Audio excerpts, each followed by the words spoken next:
It's Nolan.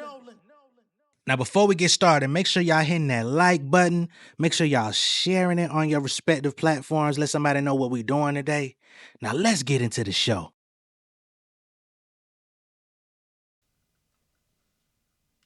I said I'm A-Town finest, I put my game down, grinding. Was on them Greyhounds trying to get out of state. My assignment was hit the stage at a college, encourage kids that could do it. Told them how to reach greatness, some days you must be secluded. On my own shit, hang up the phone shit, they on some clown shit. I'm David, I stay with a stone for cracking your dome with. Play me, I come to your home and ring your alarm. Bitch, I'm crazy, this ain't just a song. Quit raising your tone, prick. I'm that nigga that number one spot, nobody can't top, I ain't even got dropped though. Big dog gon' run on my block, got the blade on chop, beat nigga like Nacho. Rent do nigga sell like rock, move bass, I not do me like Rocco. Spend a bitch, she say I'm guapo. No money, I say no hablo, no English. My screenplay, try to get stretched out like Bengay. Don't call me, let you and your friend on the line, try to put it on three-way. I'm Green Bay, I'm about my cheese, nigga run up the chat like relay. Got leeway, I flip my style like I'm a lucha libre. What's going on, beautiful people? It's the kid J Nolan here. Welcome back to another episode of Inside the Industry, your number one source for music, entertainment, commentary, and breakdowns. Hope everybody's doing well out there. Now, we've been keeping very close tabs on this Megan Thee Stallion versus Milagro Gramz situation. You get what I'm saying? We've been covering some of what Milagro's been saying online. We've been covering the filings, the different responses back and forth between the lawyers as it pertains to the courts trying to get to some sort of resolution. Megan's original complaint, her amended complaint, Milagro's response, her request for dismissal, and it looks like Milagro has been backed into a corner. I told y'all before in two previous videos. One, I said Milagro was in shambles. That was like 2 weeks ago or about a week ago. Then I came back just a couple days ago and told y'all that Milagro seems deflated. And less than 48 hours later, Milagro has issued a public apology via Twitter to Megan Thee Stallion. Now, do I think it's enough? I don't think so, right? This is kind of Kendrick Lamar-ish, GNX, TV off. It's not enough. Couple real niggas left, but it's not enough. Few women that are really stuck, but it's not enough. Tell us that you're sorry, but it's really not enough. I get on there, somebody got it, somebody got it, hey, watch it, nigga, do it. Huh? Apology? I would say too little, too late, but it's way too late. You know what I'm saying? When an apology could have been issued 4 years ago at minimum. You know what I'm saying? We're in the year of 2025. But now you want to apologize because the seat getting a little too hot. Now, I don't know if she thinks that Megan Thee Stallion is going to be willing to drop the lawsuit against her now that this apology has been issued.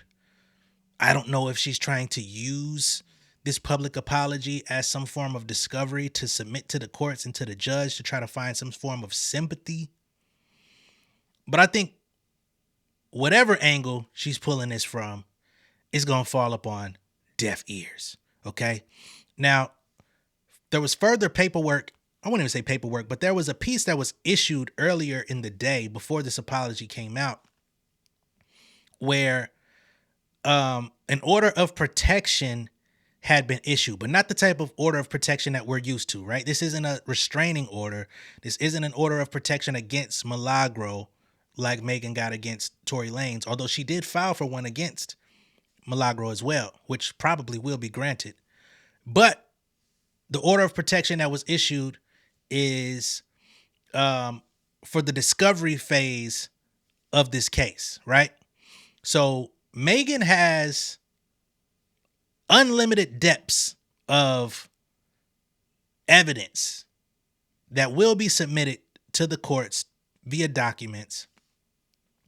And some of the evidence that is available could possibly be detrimental to public, to the public. I'll just say that, from the public. So some of the things that get submitted in this phase will be protected and only for the view of the attorneys, the judge, etc. Right? So there's going to be certain things that get submitted moving forward that I won't have access to because it will be protected by this order. And I find it very interesting that this was filed in the documents and then Milagro comes back and issues an apology shortly after. I've heard through the grapevine that there's some recorded phone calls between Milagro, Tory Lanez, and I believe King Noir, or a third party. I won't put his name in there definitively, but I believe that's the name that came up, in which Tory Lanez actually admits to pow-powing Megan. I can't say that definitively. I've only heard through the grapevine that that's a conversation that's being had.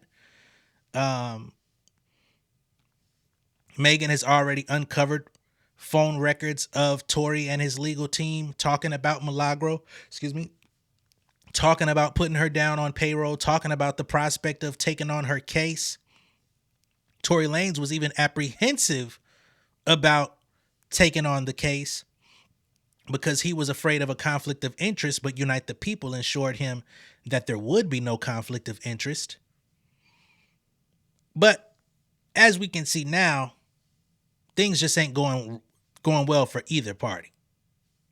Okay? So let's get to Miss Milagro's apology. We're not going to be here very long. I just wanted to set the stage. I wanted to give y'all a quick update on everything that's been happening since the last video. Now let's get to what she had to say.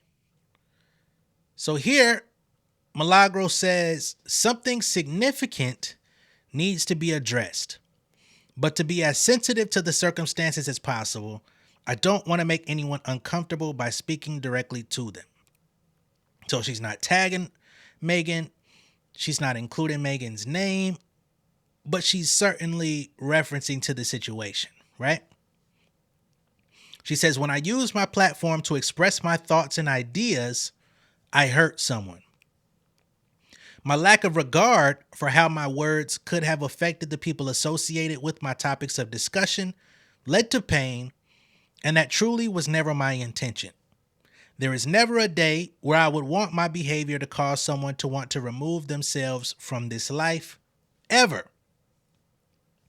I have never been offered nor accepted money or anything else to speak ill of anyone. The platforms that host any related videos were not and are not monetized, so I did not make a profit from these things. I was overzealous in the pursuit of what I thought the truth was, and the reality is that doesn't make anything a fact. I apologize and am deeply remorseful for the harm I've caused. There's more, by the way, but we're gonna get to that. Let's just recount this situation here. She says, when expressing my thoughts and ideas, I hurt someone. My lack of regard for how the words have affected people associated with my topics. This ain't enough. This ain't good enough. What you mean affected the people associated with my topics? It's not direct. Yeah, we know who you're talking about, but this is not the stand that the people need. At bare minimum, you would say her name any other time, or you would make reference to the horse or something. You couldn't say I affected Megan, right? If you're going to come out and issue a public apology, you might as well say her name. Because I could literally play stupid right now and be like, this could be for anybody. Right? So she says, there's never a day where I will want my behavior to cause someone to want to remove themselves from this life, because in Megan's paperwork, she stated multiple times that the personal and mental anguish that she's gone through as a result of everything that she's been through, from the shooting, from people not believing her, from people harassing her, from people threatening her, from people just having a continuous onslaught with her name for the past 5 years or 4.5 or so. There was a point where she no longer wanted to be here. She felt like she would rather be dead than to continue enduring some of the treatment that people were subjecting her through in the public, right? Now, some people don't understand what it feels like to be under the gun of a topic of people like, you know, just dissecting your every move, dissecting who they think you are, and having thousands upon thousands of negative opinions about you. And most people in this lifetime will never get to experience what that feels like, but just try to put yourself in that person's shoes, humanize it for a moment, you know what I mean? And she says, I've never been offered nor accepted money or anything else to speak ill of anyone.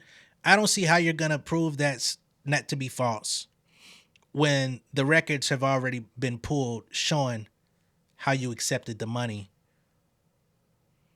It's already the restraining order against Tory Lanez has already been approved, in which your name was mentioned for receiving money to harass her, which is partially why Tory Lanez restraining order is even active right now while he's behind bars. So I don't think nobody on Megan's side is going to accept this.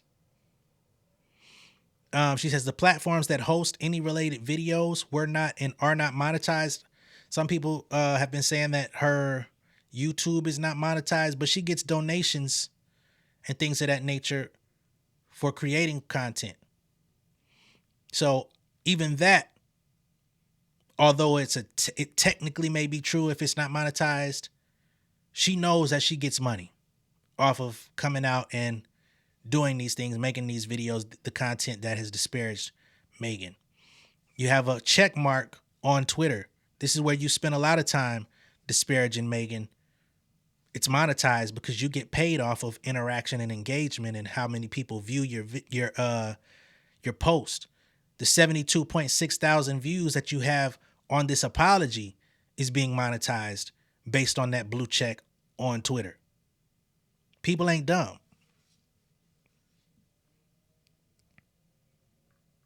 Now, some people may not be active on Twitter to know everything that comes with that blue check mark, but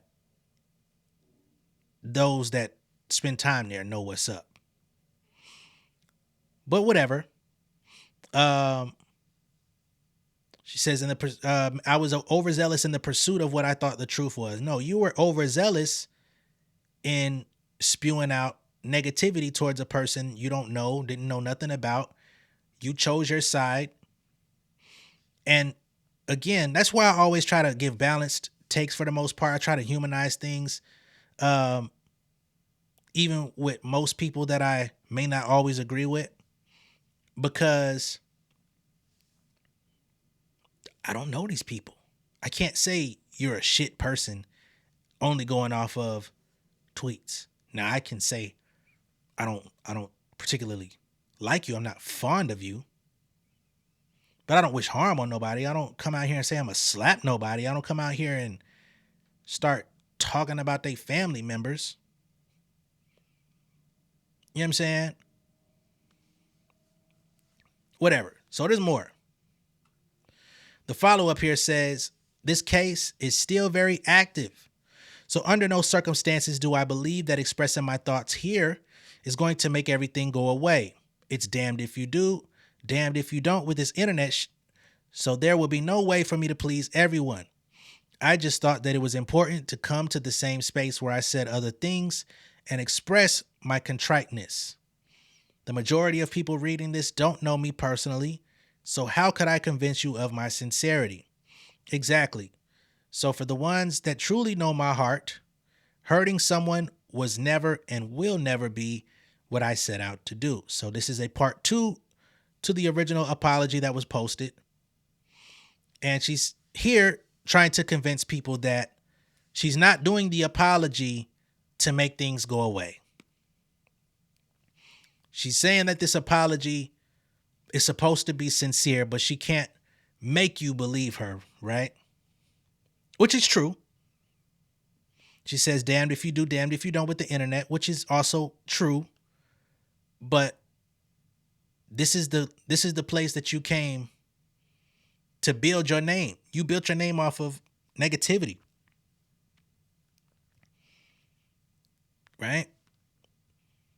You've harassed a person for 5 years. Even people I don't like, I could find things about them that I can still salute and be like, okay, I may not like this about this person, but okay, that was cool. That was a nice effort. You did some charitable things. You did this, you did that. All right, cool. Even sometimes to my subscribers, um, you know, displeasure. They be like, man, why you so nice? Why you be so lenient on these motherfuckers, man? Because I'm on a public platform. Because I'm human. Because I know nobody's perfect, and you know, I try to move that way.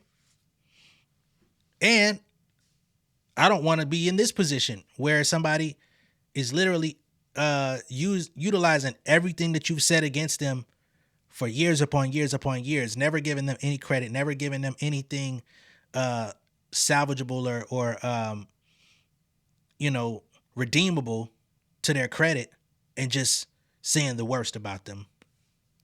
And now they're trying to take away your platform. I don't ever want to be in this position. Um so she says, for the ones that truly know my heart, hurting someone was never and will never be what I set out to do. And the final piece of the puzzle here says, and if shit is supposed to be about taking accountability and growing, then me trying to do so shouldn't be a point of contention for anyone. Management, okay? So this is the final part of the statement.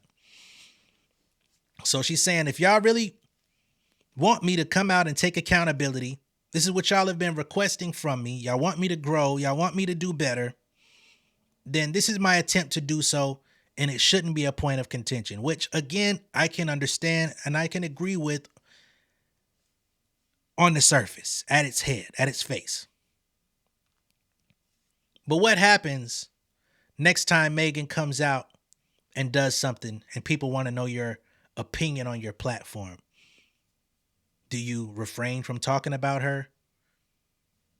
Are you willing to speak positively about her if there's nothing negative for you to point out?